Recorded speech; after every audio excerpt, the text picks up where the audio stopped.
ஜாதகத்திலீங்க லக்னத்திலிருந்து 10ஆம் பாவகத்தினுடைய அதிபதி கிரகத்தோட நீங்க லக்னத்தை 1ன்னு கனெக்ட் பண்ணி எண்ணிக்கணும்.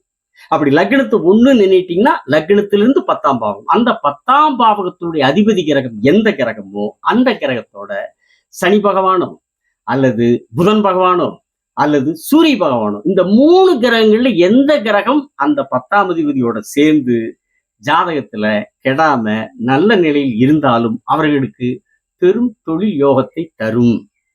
ஆனா இன்னொன்னு பாருங்க, இந்த 3 கிரகங்களில் ஏதோ ஒரு கிரகம் 10ஆம் அதிபதியா வருவாங்க. அப்படி வரும்போது சூரியன் வர்றாருன்னு வைங்க, அவரோட சனி சேர்ந்து இருந்தாலும் சரி அல்லது புதன் சேர்ந்து இருந்தாலும் சரி, அல்லது புதன் வர்றாருன்னு வைங்க அவரோட சூரியனோ சனியோ சேர்ந்து இருந்தாலும் சரி, அல்லது சனி பகவானே 10ஆம் அதிபதியா வர்றாருன்னு வைங்க அவரோட சூரியனோ புதனோ சேர்ந்து இருந்தாலும் சரி, அவங்களுக்கு நல்ல தொழில் யோகத்தை இந்த கிரக அமைப்பு தரும். சரிங்களா?